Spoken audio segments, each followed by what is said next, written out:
Hello दोस्तों, क्या हाल है। तारीख आज 25 जनवरी, दिन गुरुवार, हिंदी तिथि पौष पूर्णिमा। और आइए बात करते हैं आज के मुख्य समाचार में देश भर की तमाम बड़ी खबरों पर नजर डालते हैं। देखिए, एक तो आज गुरु पुष्य योग के साथ पूरे दिन सर्वार्थ सिद्धि योग रहेगा। अगर आप कोई नए काम की शुरुआत करें तो आज का दिन बहुत ही शुभ है पौष पूर्णिमा पर, है ना। और देखिए दोस्तों, रामलला की प्राण प्रतिष्ठा के बाद अब बाकी दो और प्रतिमाएं भी सामने आ चुकी हैं। इनमें से एक और प्रतिमा तो श्यामल रंग की है और तीसरी प्रतिमा सफेद संगमरमर की बनी हुई है। ये तीनों प्रभु श्री रामलला की प्रतिमाएं जो बनाई गई, इनके दर्शन कर लीजिए आप भी। एक तो ये फर्स्ट वाली प्रतिमा तो आपको पता होगा, इसको तो गर्भगृह में विराजित किया गया, इसकी प्राण प्रतिष्ठा हो चुकी है। और बाकी ये दूसरी और तीसरी प्रतिमा है, इनको भी मंदिर में ही विराजित किया जाएगा। टोटल 3 प्रतिमाएं बनाई गई थी। जो पहले वाली प्रतिमा जिसकी प्राण प्रतिष्ठा की गई, उसके बाद तो यूं लगता है दोस्तों मानो जीवंत हो उठी है ये रामलला की बाल स्वरूप छवि, है ना। तो जय श्री राम का नाम लेते हुए आगे बढ़ते खबरों में देखिए आप, बजट 2024 की तैयारियां शुरू हो चुकी हैं। हलवा सेरेमनी कंप्लीट हुई और अंतिम चरण पर पहुंच चुकी है बजट की तैयारी। वित्त मंत्री निर्मला सीतारमण की मौजूदगी में बजट की हलवा सेरेमनी हुई। ये देख सकते हैं आप कुछ तस्वीरें भी। मंत्री सीतारमण ने अधिकारियों का मुंह मीठा करवाया बजट की घोषणा से पहले। और हलवा सेरेमनी के साथ ही लॉक हुई फाइनेंस मिनिस्ट्री भी। अब बजट के बाद ही खुलेगा ताला, मतलब कि अब बजट आने तक वित्त मंत्रालय के अधिकतर अधिकारी दफ्तर में ही रहेंगे। उनके हर मूवमेंट पर कड़ा पहरा रहेगा, घर भी नहीं जा पाएंगे वो, क्योंकि ये रूल्स होते हैं, प्रोटोकॉल है मतलब बजट के। और इस बार भी बजट पूरा पेपरलेस होगा। यूनियन बजट मोबाइल ऐप पर आपको बजट की पूरी जानकारी मिल जाएगी और मैं आपको डीएलएस न्यूज चैनल पर भी बजट की सारी बड़ी घोषणाएं और हाइलाइट्स बता दूंगा। वैसे 31 जनवरी से 9 फरवरी तक चलेगा संसद का बजट सत्र और 1 फरवरी को मोदी सरकार के इस कार्यकाल का अंतरिम बजट पेश किया जाएगा वित्त मंत्री द्वारा। और देखिए, बजट से पहले एसबीआई की एक रिपोर्ट में भी अनुमान लगाया गया, अंतरिम बजट में राजकोषीय घाटा 5.5% रहने की संभावना है ना। और चलिए अगली बड़ी खबर देखिए आप। ऑनलाइन गेमिंग को लेकर सरकार ने चेतावनी जारी की और कहा कि गेम में मिलने वाले लुभावने ऑफर के जाल में न फंसे।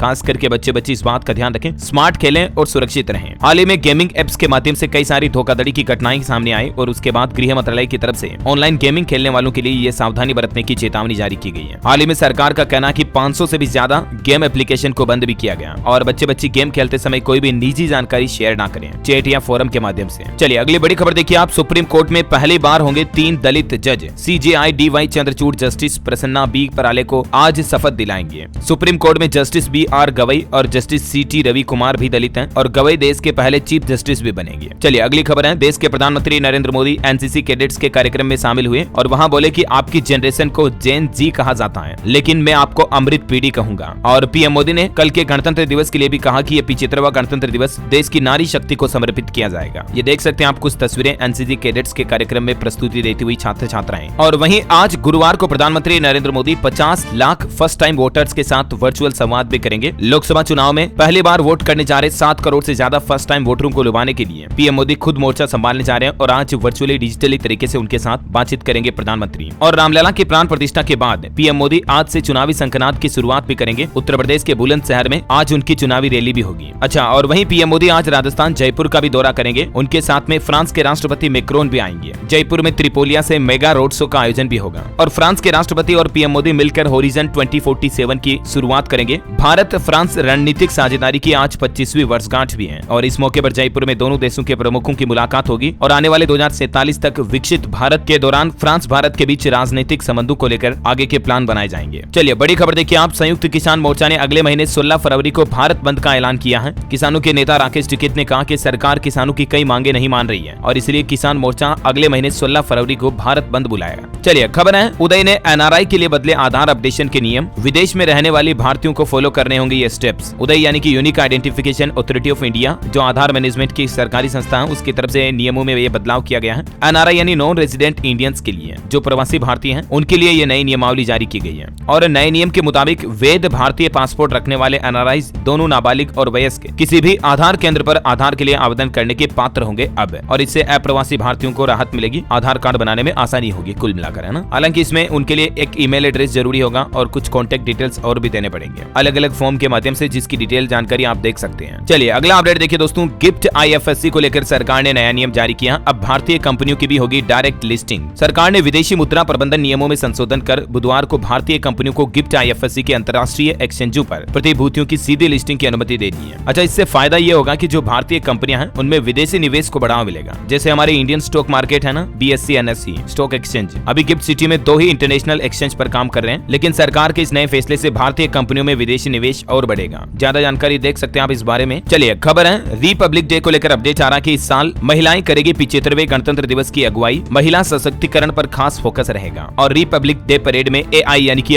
आर्टिफिशियल इंटेलिजेंस का जलवा भी दिखेगा। IT मिनिस्ट्री की झांकी में टेक्नोलॉजी लगाएगी 4 चांद। अच्छा, और गणतंत्र दिवस के मद्देनजर दोस्तों आज रात 10 बजे से ही दिल्ली की सीमाएं भी सील कर दी गई है। भारी वाहनों का प्रवेश बंद कर दिया है। रेलवे स्टेशन और बस अड्डों की पार्किंग भी बंद रहेगी। सुरक्षा कारणों को देखते हुए गणतंत्र दिवस 26 जनवरी के दौरान राजधानी दिल्ली में ये सख्त पाबंदियां लगाई गई हैं। और दिल्ली में 26 जनवरी को सभी लाइनों पर सुबह 4 बजे से मेट्रो सर्विस भी शुरू हो जाएगी। ठीक है, और चलिए अगली खबर देखिए आप। हेल्थ इंश्योरेंस को लेकर भी एक बड़ी शानदार खबर आ रही है। देखिए आप, पॉलिसी होल्डर्स के लिए बड़ी जरूरी खबर। अब सभी अस्पताल में होगा कैशलेस ट्रीटमेंट। हेल्थ इंश्योरेंस यानी कि जीवन बीमा के कोई भी पॉलिसी होल्डर अब किसी भी अस्पताल से कैशलेस इलाज करा पाएंगे। और इसके लिए GIC की तरफ से ये नई मुहिम शुरू की गई है। GIC यानी कि जनरल इंश्योरेंस काउंसिल ने ये नई पहल शुरू की है। मौजूदा व्यवस्था क्या है? अभी जो नियम है उसके मुताबिक हेल्थ इंश्योरेंस पॉलिसी होल्डर्स को ये सुविधा तभी मिलती थी अगर हेल्थ इंश्योरेंस कंपनी का पहले से अस्पताल के साथ टाइप अप होता था। तो अगर इंश्योरेंस कंपनी का उस अस्पताल में कोई टाइप अप, एफिलिएट लिंक वगैरह नहीं है तो फिर पॉलिसी होल्डर को कैशलेस इलाज नहीं मिलता था। लेकिन अब जनरल इंश्योरेंस काउंसिल की तरफ से ये नए नियम लागू किए हैं, जिसके मुताबिक 48 घंटे पहले ही बताना होगा और ये नियम लागू होगा। हर हॉस्पिटल में कैशलेस इलाज की सुविधा मिल जाएगी। और वहीं इंश्योरेंस कंपनियों के लिए भी एक बड़ा अपडेट सामने आ रहा है। देखिए आप, इरडा ने कमीशन पर सेगमेंट लिमिट हटा दी है। जी हाँ, इरडा की तरफ से इंश्योरेंस कंपनियों के खर्चे के मैनेजमेंट पर लिमिट तय की गई है, जिसमें क्या होगा तो देखिए आप, नए नियमों के मुताबिक जनरल इंश्योरेंस कंपनी कुल 30% कमीशन दे सकती है अपने सभी सेगमेंट मिलाकर, और हेल्थ पर 35% लिमिट है पूरी कमीशन की। ये लिमिट को लेकर नया नोटिफिकेशन भी जारी कर दिया। इरडा यानी कि insurance regulatory development authority of India, जो ना इंश्योरेंस कंपनियों के मैनेजमेंट को देखने वाली ऑर्गेनाइजेशन, उसकी तरफ से सभी बीमा कंपनियों के लिए ये नए नियम जारी किए गए हैं। और बड़ी खबर देखिए आप, PLI स्कीम को लेकर अपडेट आ रहा कि मैन्युफैक्चरिंग स्कीम के लिए सरकार ने दोबारा बोली मंगवाई। 23 अप्रैल को खुलेगी बिड।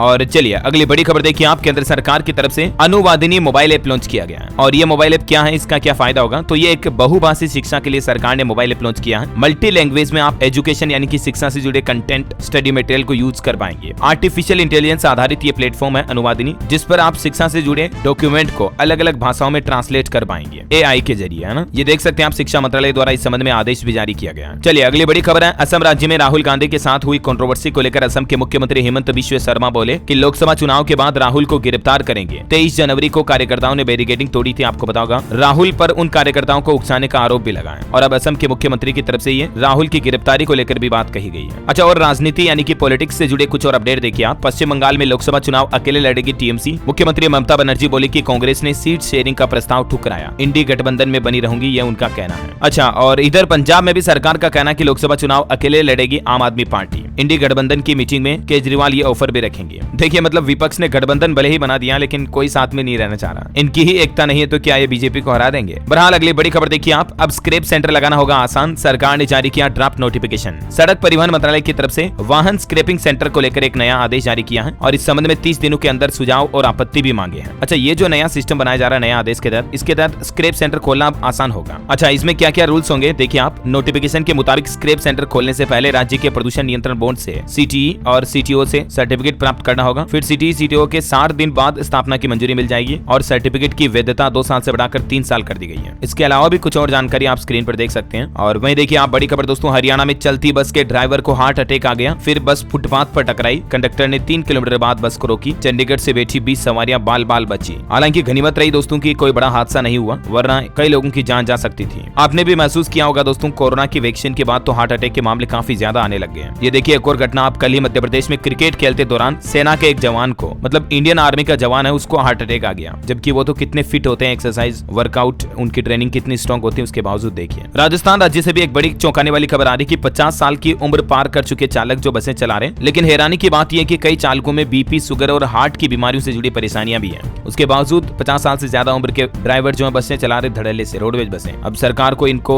रिटायर करके अपग्रेड करना चाहिए दूसरे ड्राइवरों को, वरना यात्रियों की जान के लिए खतरा रहता है ना। चलिए बड़ी खबर है, अमेरिका ने पाकिस्तान को रेड लिस्ट में डाला, भारत पर नरमी दिखाई। अमेरिकी विदेश मंत्री एंटनी ब्लिंकन की तरफ से धार्मिक स्वतंत्रता का उल्लंघन करने वाले देशों की एक लिस्ट जारी की गई है, जिसमें पाकिस्तान को रेड लिस्ट कर दिया है। चलिए अगले बड़ी शानदार खबर देखिए आप, झारखंड हाईकोर्ट ने बड़ा फैसला सुनाते हुए कहा कि सास की सेवा करना बहू का कर्तव्य है और कोई भी बहू अपने पति पर मां से अलग रहने का दबाव नहीं बना सकती है उसकी पत्नी। ये एक ऐसे ही फैमिली केस की सुनवाई करते हुए झारखंड हाईकोर्ट की तरफ से महत्वपूर्ण बड़ा फैसला सुनाया, जिसमें कहा कि सास या बूढ़ी महिला की सेवा करना हमारी संस्कृति का हिस्सा है, भारत की संस्कृति है और ऐसे हमें हर एक वृद्धजन की सेवा करनी चाहिए, है ना। और वैसे झारखंड की बात हो ही रही है तो झारखंड राज्य सरकार के कुछ फैसले भी मैं आपको साथ के साथ बता देता हूँ, फटाफट से देखिए आप। सरकारी कर्मचारियों को झारखंड की हेमंत सोरेन सरकार ने बड़ी सौगात दी है, अब 60 लाख रुपए तक का होम लोन मिल पाएगा। अभी अधिकतम 30 लाख रुपए तक का ही होम लोन मिलता है, लेकिन सरकारी कर्मचारियों के लिए इस धनराशि को बढ़ाकर 60 लाख रुपए कर दिया गया। और इसके अलावा भी देखिए आप, झारखंड कैबिनेट में एक बड़ा फैसला ये लिया गया, 18 लाख लोगों को इससे बड़ा फायदा होगा। जेपीएससी की आयु सीमा में भी छूट दी गई है। झारखंड की हेमंत सोरेन सरकार की कैबिनेट बैठक हुई, कुल 25 प्रस्तावों पर मुहर लगी। एक तो कैबिनेट ने राज्य की सभी महिलाओं और SC/ST को अब 50 साल की उम्र से पेंशन देने का फैसला किया है। और साथ ही सरकार ने जेपीएससी की अगली परीक्षा में बैठने वाले छात्र छात्राओं को भी 7 साल की छूट दी है। वहीं प्रधानमंत्री ग्राम सड़क योजना के तहत राज्य की सड़कों के विकास के लिए 208 करोड़ रुपए की बजट धनराशि भी जारी करने की स्वीकृति दे दी है। गर्भवती महिलाओं को मातृ किट उपलब्ध कराने के प्रस्ताव को भी मंजूरी मिली है और इस किट में 14 तरह के आइटम होंगे और इस फैसले से राज्य की 6 लाख महिलाएं लाभान्वित होगी। मुख्यमंत्री ट्रैक्टर योजना के तहत किसान भाई लोगों को 50% अनुदान मिलेगा। तो ये झारखंड राज्य सरकार ने बजट से पहले कुछ बड़े फैसले लिए कैबिनेट में। सबसे शानदार फैसला तो ये रहा, अब 50 साल से ज्यादा उम्र की महिलाओं को पेंशन मिलना शुरू हो जाएगी। जो वृद्धावस्था पेंशन पहले 60 साल की उम्र के बाद मिलती थी, लेकिन अब 50 साल से ज्यादा उम्र के बाद ही वृद्धावस्था पेंशन मिलना शुरू हो जाएगी, है ना। ये भी महत्वपूर्ण फैसला लिया है। साथ ही राज्य के 140 मध्य विद्यालयों को भी अपग्रेड करने का फैसला लिया है। ओके, तो ये कुछ महत्वपूर्ण बड़े बड़े फैसलों के हाइलाइट्स मैंने आपको बता दिए फटाफट से। और चलिए अगली बड़ी खबर देखिए, राम मंदिर से जुड़ा अपडेट आ रहा। राम मंदिर के लिए दिल खोलकर दान किया लोगों ने, पहले ही दिन 3 करोड़ 17 लाख रुपए का डोनेशन आया। दूसरे दिन भी 2.5 लाख से ज्यादा भक्तों ने दर्शन किए। और इस बीच मुख्यमंत्री योगी आदित्यनाथ ने भी एक एडवाइजरी जारी की है राम मंदिर को लेकर, जिसमें कहा कि अगर कोई वीवीआईपी अयोध्या में आ रहा है तो आने से पहले 7 दिन पहले ही बता दे। मतलब मुख्यमंत्री ने यह अपील की है ताकि व्यवस्थाएं उस हिसाब से की जा सके। और बाकी अब भक्तों की भीड़ को देखते हुए फैसला लिया है, आज से ही 15 घंटे खुलेंगे रामलला के कपाट, ताकि ज्यादा से ज्यादा लोग दर्शन कर सके, है ना। ये रामलला की दूसरे दिन के मेकअप की तस्वीर भी सामने आ चुकी है। इसमें भगवान राम को हरे वस्त्र में सजाया गया है, जबकि ये वो तस्वीर है जिसमें रामलला प्राण प्रतिष्ठा के दिन पीले रंग के वस्त्रों से सज्जित थे। रामलला की स्माइल तो देखिए जरा,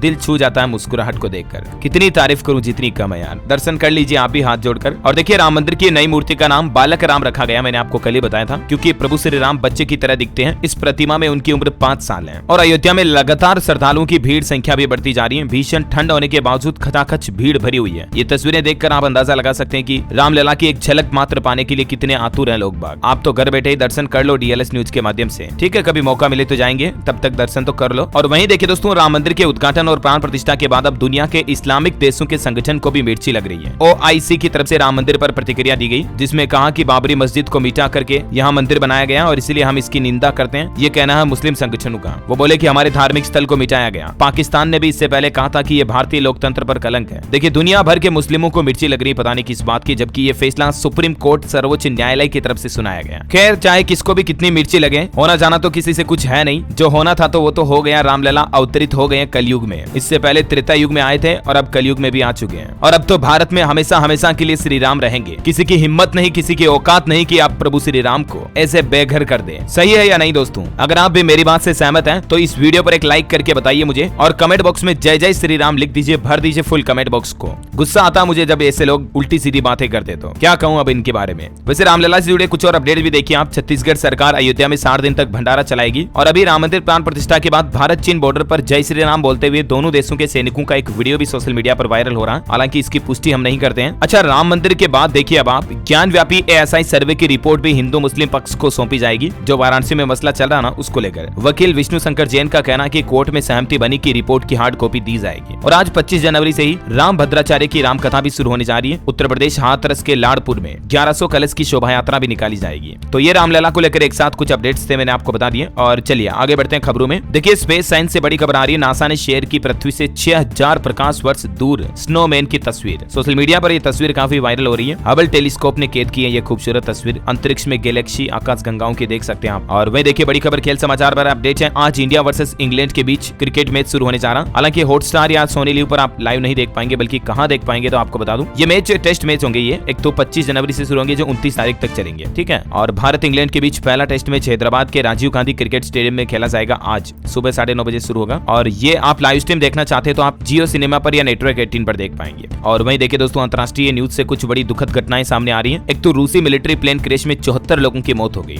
रूस ने कहा कि यूक्रेन ने एयरक्राफ्ट पर मिसाइल दागी थी और अपने ही लोगों को मार गिराया। दूसरी घटना चीन में हुई, आग लगने से 39 लोगों की मौत हो गई। चीन के जियांगसी प्रांत के शॉपिंग कॉम्प्लेक्स में यह बड़ा हादसा हुआ और अब चीन के प्रेसिडेंट जिनपिंग ने जांच के आदेश भी दिए। तो ये दो बड़ी दुर्घटनाएं दुनिया में हुई हैं पिछले कुछ ही घंटों पहले। चलिए अगली बड़ी खबर देखिए। सरकार का नया प्लान, अब 6 महीने तक 3 दवाओं से दूर होगा कुष्ठ रोग। मुक्ति के लिए 2027 तक का लक्ष्य रखा है सरकार ने। अभी इतने दिन कुष्ठ रोग के इलाज में 2 दवाइयां ही दी जाती थी, लेकिन अब 3 दवाइयां दी जाएगी मरीजों को। और इस संबंध में केंद्र सरकार ने सभी राज्य सरकारों को निर्देश भी जारी कर दिए और कुष्ठ रोग को जड़ से खत्म करने के लिए ये कुछ नए प्रोटोकॉल के तहत उपचार होगा। जल्द जल्द से जल्द रोगियों की संख्या के आधार पर केंद्र सरकार तक डिटेल भी भेजनी होगी राज्य सरकारों को, है ना। चलिए दोस्तों, अगली खबर है मेडिकल स्टूडेंट्स के लिए बड़ी राहत भरी न्यूज आ रही है। पढ़ाई बीच में छोड़ने वाले मेडिकल छात्रों पर भी नहीं लगेगा जुर्माना। एनएमसी यानी कि नेशनल मेडिकल कमीशन यानी राष्ट्रीय चिकित्सा आयोग की तरफ से ये सिफारिश की गई है। आयोग ने कहा कि राज्य सरकार चाहे तो संबंधित छात्र को 1 साल के लिए प्रवेश परीक्षा में शामिल न होने का प्रतिबंध लगा सकती है, लेकिन जो इतने दिन पहले लाखों रुपए की जुर्माना राशि लगाई जाती थी वो अब नहीं लगाई जाएगी, क्योंकि ये एक मानसिक प्रताड़ना है स्टूडेंट के लिए। ऐसा तो जो डॉक्टरी की पढ़ाई कर रहे हैं उन छात्र छात्राओं के लिए बड़ी राहत भरी खबर है ये, है ना। और वही खबर देखिए आप, साल 2047 तक इस्पात निर्माण में स्क्रैप हिस्सेदारी को 50% तक बढ़ा सकती है सरकार। केंद्रीय मंत्री ज्योतिरादित्य सिंधिया का यह कहना है। खिलाड़ियों के लिए भी बड़ी खुशखबरी है। उत्तराखंड की पुष्कर सिंह धामी सरकार की अध्यक्षता में हुई कैबिनेट बैठक में एक बड़ा फैसला लिया है, जिसमें कहा कि अंतर्राष्ट्रीय एवं राष्ट्रीय प्रतियोगिता में पदक जीतने वाले और उसमें भाग लेने वाले खिलाड़ियों को सरकारी नौकरी में 4% आरक्षण दिया जाएगा। ऐसा, और इस संबंध में विधेयक को कैबिनेट से मंजूरी भी मिल चुकी है। चलिए अगली बड़ी खबर देखिए, राजस्थान में जमीन, मकान, प्लॉट वगैरह खरीदना अब महंगा होगा। हाउसिंग बोर्ड ने 26% तक रेट बढ़ा दिए हैं। अभी जयपुर, जोधपुर समेत अलग अलग जगहों पर हाउसिंग रेट क्या चल रही जानकारी आप देख सकते हैं। और वहीं राजस्थान में नए जिले बनने को लेकर भी खबर देखिए आपके, नए जिले नहीं बनेंगे। 3 जिलों की अधिसूचना अटक चुकी है। इस पर जलदाय मंत्री का कहना है कि जल जीवन मिशन में कांग्रेस ने लूट मचाई और इनके इस बयान पर कांग्रेस ने हंगामा और नारेबाजी भी की। राजस्थान में भजनलाल सरकार ने कुछ नए जिले बनाने से इनकार कर दिया है। ज्यादा जानकारी आप देख सकते हैं। और वहीं राजस्थान में भारत सोलर एक्सपो 2024 का भी आयोजन होने जा रहा है, जिसमें कई सारी सोलर कंपनियां शामिल होगी। राजस्थान इंटरनेशनल सेंटर में 2 से 4 फरवरी तक इसका आयोजन होगा। सोलर एनर्जी के बारे में आम लोग भी इस एक्सपो के जरिए जानकारी ले पाएंगे। चलिए अगली बड़ी खबर है, छत्तीसगढ़ राज्य में अब नहीं खुलेगी कोई भी शराब की दुकान। छत्तीसगढ़ के मुख्यमंत्री विष्णुदेव साय की कैबिनेट बैठक में यह बड़ा फैसला लिया गया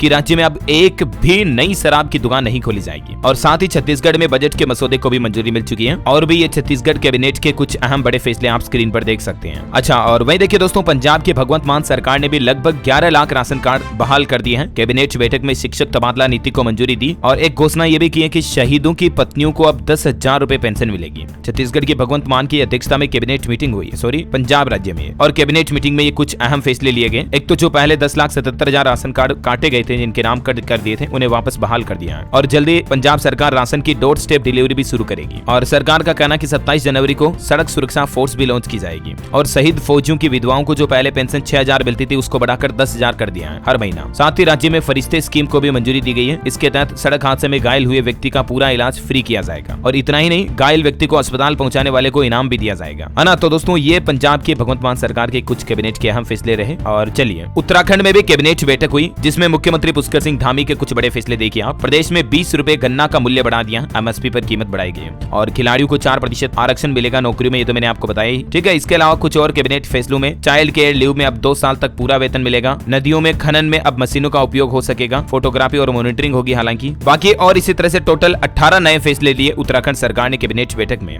अभी मैं एक पॉइंट को तो बोलूंगा, बहुत ज्यादा लंबा हो जाएगा, तो इसलिए जो लोग उत्तराखंड से इस वीडियो को देख रहे हैं, थोड़ा सा पॉज करके आप अपने स्टेट के इस कैबिनेट फैसलों की डिटेल जानकारी देख लीजिएगा, ठीक है ना। ये 18 पॉइंट्स मैंने आपको स्क्रीन पर बता दिए। चलिए दोस्तों, अगली बड़ी खबर देखिए आप। केंद्र सरकार की कैबिनेट मीटिंग में 8,500 करोड़ रुपए की प्रोत्साहन योजना को मंजूरी दी गई। कोयले से गैस बनाने की परियोजनाओं को मदद मिलेगी सरकार के इस फैसले से। 2030 तक ये टारगेट रखा है। और खबर है, भारतीय मूल के 22 वैज्ञानिकों के लिए वैभव फेलोशिप की घोषणा भी की है, जो भारत के इन क्षेत्रों में अनुसंधान करेंगे, जैसे data science, machine learning, artificial intelligence समेत कई क्षेत्रों में अनुसंधान करेंगे ये वैज्ञानिक। केंद्र सरकार की तरफ से इनके लिए फेलोशिप योजना को मंजूरी दी गई है। ज्यादा जानकारी आप देख सकते हैं। और वहीं देखिए बड़ी खबर, भारत, फ्रांस और यूएई की वायुसेना ने एक साथ किया युद्धाभ्यास। राफेल, मिग-29 समेत कई एयरक्राफ्ट इसका हिस्सा बने। और खबर है, 6 बार की विश्व चैंपियन रही मेरी कॉम ने बॉक्सिंग से संन्यास लेने की घोषणा कर दी है। आखिरकार उन्होंने मुक्केबाजी को अलविदा कह दिया है। ओलंपिक पदक विजेता मेरी कॉम अब नहीं खेलेगी। और बड़ी खबर देखिए, हिमाचल में बार बार अगर दवा कंपनियों के सैंपल फेल हुए तो कंपनियों के लाइसेंस रद्द कर दिए जाएंगे। प्रदेश सरकार की तरफ से ये चेतावनी जारी कर दी गई है। हरियाणा में हर 10 किलोमीटर के दायरे में बनेगा खेल का सेंटर, पूरा प्रदेश होगा फाटक रहित। हरियाणा के मनोहर लाल खट्टर सरकार की तरफ से 153 परियोजनाओं का उद्घाटन और शुभारंभ किया गया। इस मौके पर युवाओं के लिए ये बड़ी घोषणा भी की। कुछ और अपडेट है हरियाणा स्टेट से जुड़े, मैं आपको आगे बताऊंगा। वहीं देखिए बड़ी खबर, सीबीएसई स्कूलों में आयोजित होगा ऑनलाइन ओरिएंटेशन सत्र। वेब पेज सहित डिजिटल सामग्री बनाने में भी मदद मिलेगी। ज्यादा जानकारी आप पोर्टल पर चेक कर लीजिएगा। और खबर है, गृह मंत्री अमित शाह अगले महीने 4 फरवरी को अयोध्या रामलला के दर्शन के लिए जाएंगे। राज्यों के मंत्रियों का शेड्यूल भी जारी हुआ। पश्चिम बंगाल की मुख्यमंत्री ममता बनर्जी का एक्सीडेंट हो गया। 200 किलोमीटर की रफ्तार से आ रही थी गाड़ी, वो बोली कि मैं तो मर ही जाती, बाल बाल बची है ना। और खबर है दोस्तों, राम मंदिर के बाद अब एक और इस खूबसूरत मंदिर का उद्घाटन भी करेंगे देश के प्रधानमंत्री नरेंद्र मोदी, जो कि मुस्लिम देश में बना हुआ है। मीडिया रिपोर्ट्स के मुताबिक अगले महीने फरवरी में मुस्लिम देश यूएई में एक और भव्य मंदिर का उद्घाटन होगा। 14 फरवरी को पीएम मोदी इस मंदिर का उद्घाटन करेंगे। यूएई की राजधानी अबू धाबी में ये स्वामी नारायण मंदिर बनकर तैयार हो गया। ये भी कितना भव्य तरीके से बनाया गया, देख सकते हैं आप ये तस्वीरें। अच्छा, अभी तो कुछ और महत्वपूर्ण और काम की खबरें आपको बताऊंगा, लेकिन फिलहाल आज के मौसम समाचार पर नजर डाल लेते हैं। देखिए, शीतलहर की चपेट में राजस्थान समेत 6 राज्य, यूपी के मेरठ में तापमान 1.5 डिग्री सेल्सियस चल रहा है। 16 राज्यों में घना कोहरा छाया हुआ है। उत्तर प्रदेश में पहली बार पारा 1.5 डिग्री तक पहुंचा है। अयोध्या में 2.5 डिग्री। 71 जिलों में कोल्ड डे और घने कोहरे की चेतावनी जारी की है मौसम विभाग ने। यूपी में, राजस्थान में भी देखिए आप 10 डिग्री तक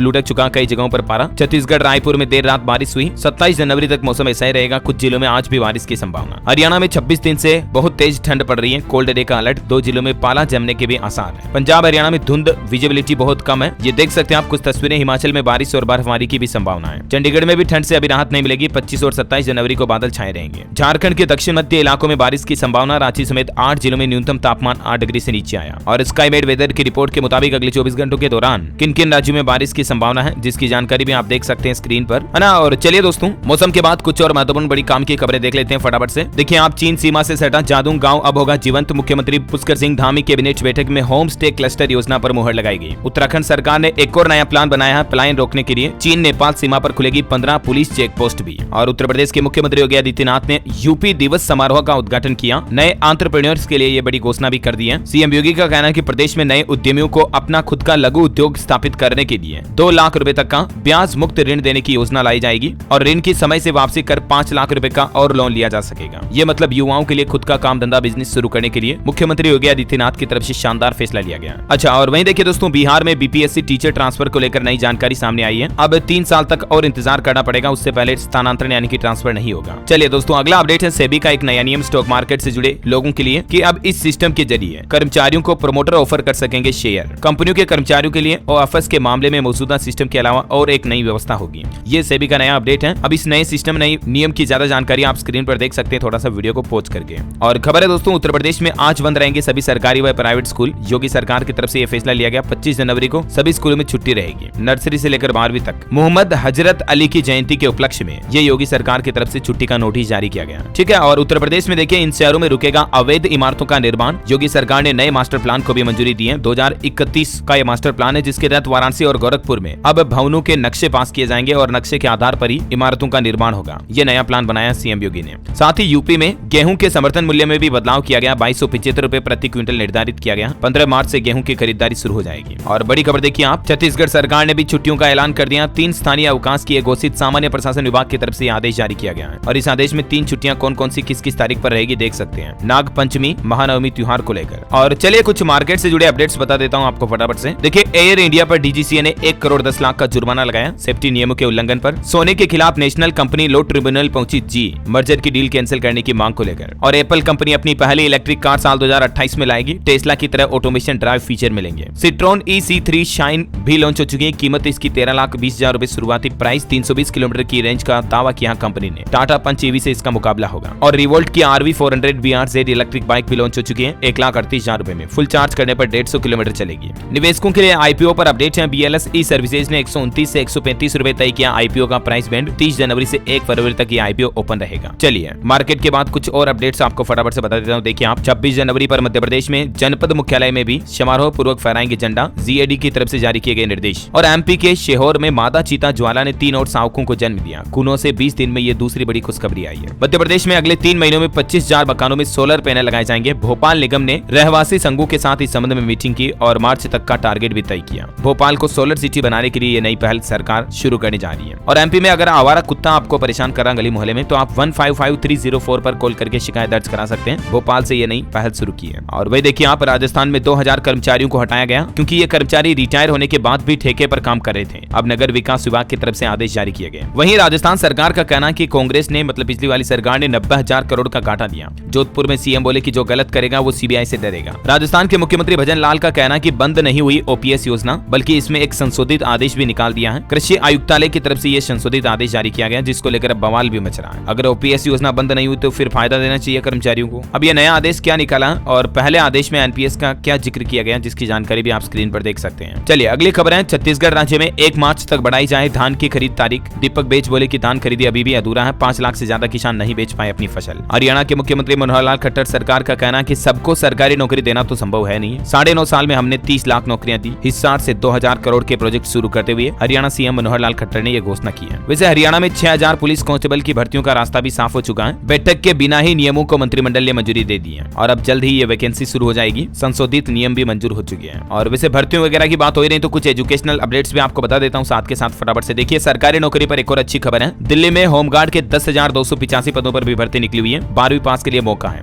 लास्ट डेट इसकी 13 फरवरी 2024 है। ठीक है। और देखिए हिमाचल प्रदेश बोर्ड ने तीसरी कक्षा से लेकर 10वीं 12वीं के लिए डेट शीट भी जारी कर दी है। ज्यादा जानकारी आप HP बोर्ड के पोर्टल पर चेक कर लीजिए। उत्तर प्रदेश गोरखपुर विश्वविद्यालय को लेकर अपडेट है। 1 फरवरी से आम जनता के लिए भी खुल जाएगा फिटनेस सेंटर। ट्रेनिंग के लिए शुल्क भी देनी होगी 1800 रुपए। और वहीं हरियाणा में वार्षिक परीक्षा की घोषणा भी हो चुकी है। 9वीं और 11वीं की डेट शीट जारी। एक ही सत्र में होंगे पेपर। पहला पेपर हिंदी और अंग्रेजी का होगा। ओके, और चलिए कुछ और अपडेट्स देख लेते हैं फटाफट से, फिर खत्म करते हैं न्यूज के वीडियो को। देखिए पंजाब में कांग्रेस की इलेक्शन कमेटी गठित हुई। अलग चल रहे नवजोत सिंह सिद्धू भी इसमें शामिल होंगे। अयोध्या के लिए गुजरात राज्य से 88 ट्रेनें चलाई जाएगी। 2 महीने में गुजरात से 1 लाख श्रद्धालु रामलला के दर्शन के लिए जाएंगे। और खबर है हिमाचल विधानसभा का बजट सत्र 14 फरवरी से शुरू होगा। मुख्यमंत्री सुखविंदर सिंह सुक्खू 17 तारीख को पेश करेंगे 2024-25 का बजट। उत्तराखंड में यूथ कांग्रेस शुरू करेगी रोजगार दो न्याय दो अभियान। 1 फरवरी से इस अभियान की शुरुआत होगी और इस अभियान के तहत घर घर जाकर युवाओं को जोड़ने की तैयारी है कांग्रेस की। वैसे उत्तराखंड के मुख्यमंत्री पुष्कर सिंह धामी ने सीएम दर्पण डैशबोर्ड 2.0 भी लॉन्च कर दिया है। मार्च तक 80% शिकायतों के समाधान का आदेश भी दिया है। इस पोर्टल के माध्यम से आप हेल्पलाइन ले पाएंगे, किसी भी तरह की शिकायत दर्ज करा पाएंगे। और वहीं देखिए उत्तराखंड में अब होम गार्डों के बच्चों को भी मिलेगी हाई टेक कोचिंग। मुफ्त में कर सकेंगे यूपीएससी और यूकेपीएससी की तैयारी। उत्तराखंड सरकार की तरफ से ये भी शानदार योजना शुरू की गई है। और बड़ी खबर देखिए आप, सऊदी अरब में खुलने जा रहा पहला अल्कोहल स्टोर। पाबंदियों के साथ मिलेगी शराब। पहली बार सऊदी अरब में ये दारू का ठेका खुलेगा। और एक अंतर्राष्ट्रीय न्यूज है कि जर्मनी में 24 जनवरी की सुबह से ट्रेन ड्राइवर 6 दिनों की हड़ताल पर जा रही है। ये देश की सबसे लंबी रेल हड़ताल भी है। वही देखिए अमेरिका में पहली बार नाइट्रोजन गैस से दी जाएगी मौत की सजा। अब इसका विरोध भी किया जा रहा है। ओके, और आज के राशिफल पर नजर डाल लेते हैं। देखिए आप 25 जनवरी का राशिफल क्या कहता है। वृषभ, मिथुन और वृश्चिक राशि वालों को आज कोई बड़े लक्ष्य हासिल होंगे। कुंभ राशि वालों को नौकरी में ट्रांसफर हो सकता है। मीन राशि के लोगों को तरक्की मिलने के योग दिख रहे हैं। मिथुन और सिंह राशि के लोगों की योजना सफल होगी। तुला राशि के लोग दूसरों की मदद सावधानी से करें वरना आपको उल्टा धोखा मिल सकता है। ओके दोस्तों, तो इसी कड़ी में आज दिन भर की तमाम बड़ी खबरें, मुख्य समाचार का अपडेट वीडियो यहीं समाप्त होता है। और इस वीडियो को लाइक और शेयर करना, कमेंट में जय श्री राम जरूर लिख दीजिएगा। DLS न्यूज चैनल को अभी तक भी सब्सक्राइब नहीं कर रखा ना, तो सब्सक्राइब करके बेल आइकन दबा देना। इससे आप रोजाना ऐसी ही काम की खबरें, सरकारी योजनाओं की जानकारियां तुरंत अपने मोबाइल पर देख पाएंगे। जय हिंद, जय भारत, वंदे मातरम।